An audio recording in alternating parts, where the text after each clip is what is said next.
Oh, hello. Welcome to the Curious Emporium. Have a look at what we have in store for you. You know, the vast, frozen wilderness of Russia, it's one of the last truly wild places on Earth. We're talking sprawling forests, mountains that are practically impassable. It's a place that just holds secrets and legends. For centuries, people have whispered tales of a wild, hairy creature roaming these remote lands, what many call the Russian Yeti.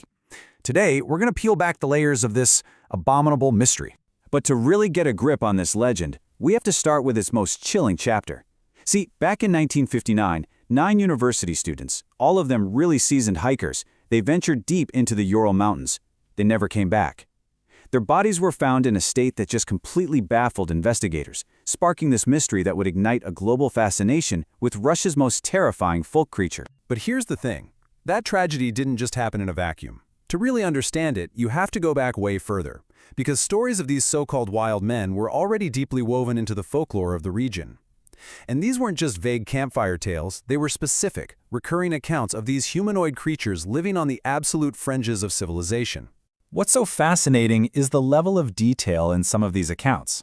I mean, this isn't some blurry description of a monster. This account from 1979 of a creature called the Chuchunya sounds almost like an anthropological observation. A tall, lean, human-like figure using animal skins for clothing. It really grounds the legend in something that feels, well, tangible. The folklore really centers around two main figures, the Almas and the Chuchunya. Now, they're often kind of lumped together, but the stories describe two very different types of creatures, which, as you can imagine, has led to a lot of different theories about what people were actually seeing out there. And this distinction is really key. The Almas, that sounds more like your classic wild man, or maybe a relict hominid, a surviving Neanderthal, which is something some Soviet scientists even seriously proposed. The Chuchunya, on the other hand, sounds more like a lost tribe of humans, people who had just reverted to a primitive lifestyle, wearing skins and living off the land. So you have this rich folkloric backdrop, and that is precisely what made the Dyatlov Pass Incident so explosive.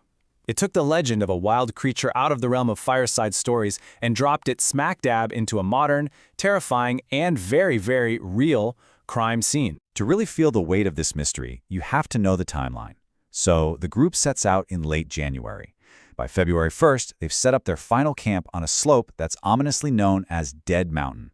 Nearly a month goes by. A search party finally finds their tent, just abandoned. It would take all the way until May, after the snows melted, to find the last of the hikers. And the state of the bodies was horrific. I mean, yeah, some died of hypothermia, sure.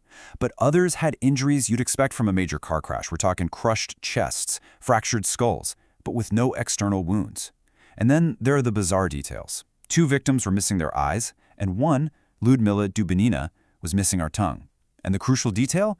Investigators found absolutely no signs of a struggle. So, the official Soviet conclusion? Well, frankly, it was useless. They said the hikers died from an unknown compelling force. I mean, that's not an explanation. That's them admitting they have no explanation.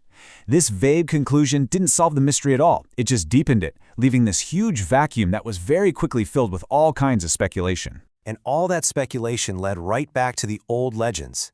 With injuries that seemed way too powerful for any human, but too strange for a bear attack, people started asking a really chilling question.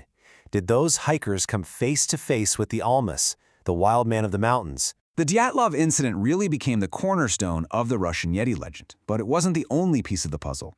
Over the next few decades, this trail of tantalizing, if, let's say, highly questionable evidence started to emerge, keeping the story very much alive. As you'd expect, right? The 20th and 21st centuries brought a wave of modern evidence.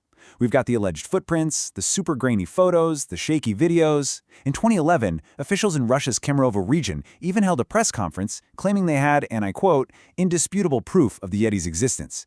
But maybe the most compelling piece of evidence wasn't a footprint or a photograph at all. It was a living, breathing person. Her name was Zana. She was a woman who was captured back in the 1800s, living wild in the forests of Abkhazia. Accounts describe her as just immensely powerful, covered in reddish-brown hair and unable to speak.